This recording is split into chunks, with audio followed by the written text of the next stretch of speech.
Due to popular demand from comments on my last video, I'm going to check out Hornet Plugin's new Sleek plugin. Sleek seems to be designed as a direct competitor to the holy Soothe 2 plugin. But does it stand up, and should you get it? Let's test it out.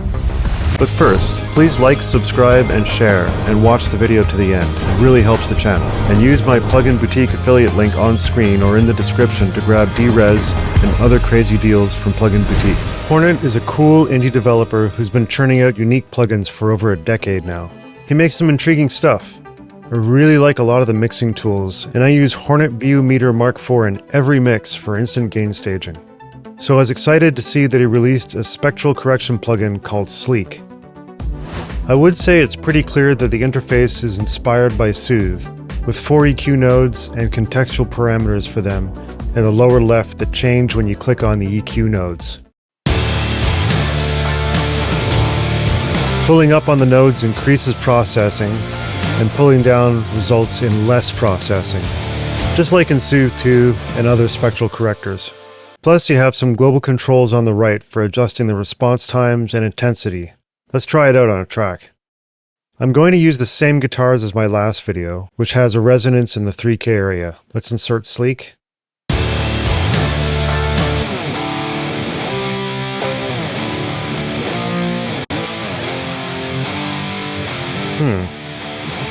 Okay, I definitely hear and see some processing occurring. And I'm not crazy about the sound. I'm not sure about you, but I hear some watery artifacts, and it sounds a bit thinner than before.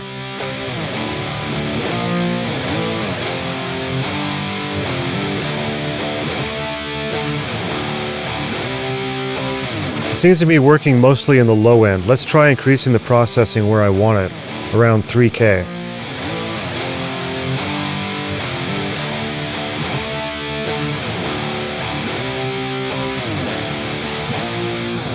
Whoa. Oh no, that sounds even worse. I'm really hearing those spectral phasing artifacts now.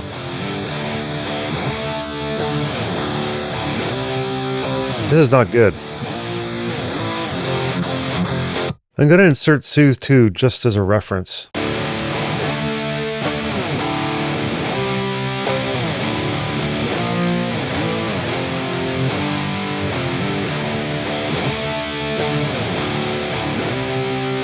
Yep, Soothe 2 sounds great even at modest settings. It's nailing that resonance at 3K, and I'm not hearing unpleasant artifacts.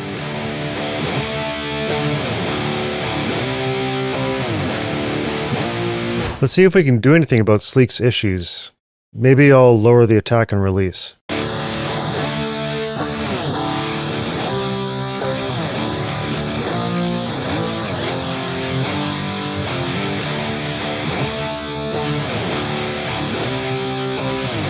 No, that's worse.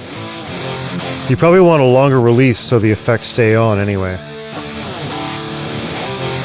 We can use the delta to hear what the processing is doing. Weird.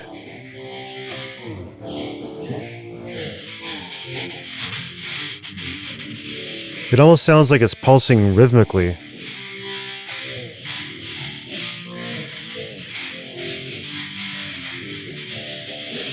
Spectral deltas will always sound strange, but this seems very odd indeed.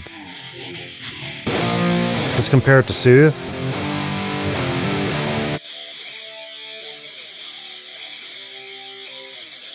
Yeah, Soothe isn't pulsing. It's just a steady attenuation of the signal in accordance with its spectral content. Let's remove some of the low-end processing. Maybe that'll help. Whoa. Whoa! Did you see that? The EQ nodes just jumped to the top of the screen. I just clicked on them and they jumped to the left of the screen. This happened earlier when I first tested it, but I thought maybe it was a one-time thing. Okay, this is a serious bug. I'm sure it's easy to fix, but this isn't ready for prime time. So it's at this point that I contacted Severio, the developer of Hornet plugins. He wrote me a nice long email explaining how Sleek works. His position is that it's important to understand how the plugin works to get the best results. Fair enough. Basically, as I understand it, Sleek creates an FFT of the signal, essentially dividing it into mathematical bins that can be controlled. It averages a copy of this signal, then looks for differences or potential resonances, and that's the purple animation you see here, the delta between the original and the ideal average. Then you see the actual correction of the signal above. He also went into voices and voice stealing, but I think I've probably lost half the audience already. A crucial point he made was that he explored FFT solutions that are similar to Soothe 2, but he wanted Sleek to be low latency. In fact, Sleek reports 0 latency in Cubase, as opposed to the 42 milliseconds that Soothe introduces. Now, this is a noble goal, but to what end? I suspect it's this trade-off for 0 latency that's harming Sleek's sound. If we need latency to get accurate FFT spectral correction, then why sacrifice it at all? Generally speaking, we don't want to be running spectral FFT correction plugins during tracking anyway. And during mixing and mastering, a little latency is perfectly acceptable.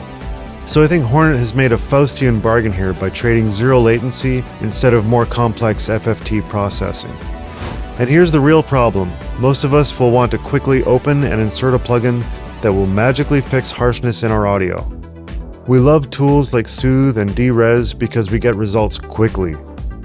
Sure, there are dozens of complex formulae going on in the background, and Lord knows I love learning about FFT bins, so you don't have to. But I suspect most of us do not want to tediously adjust and research FFT bins just to get inadequate results. So what can I say? I simply don't like this plugin. It has plenty of promise, and there's no doubt that Hornet knows his stuff, but the implementation feels shoddy. He's a great guy and I'd love to recommend this, but I just can't trust my audio with this plugin right now. I'm all for his gain staging tools though, go check those out. As of this video, I'd recommend WA Productions Derez, Techivation M Clarity, Baby Audio Smooth Operator, or Waves Factory Equalizer if you're looking for affordable Soothe 2 alternatives. Check out my spectral correction playlist to see my reviews of all these plugins and more. Thanks for watching. Don't forget to like, subscribe, and comment below. I love hearing from you. And use my affiliate links to support the channel. Until next time, mix well.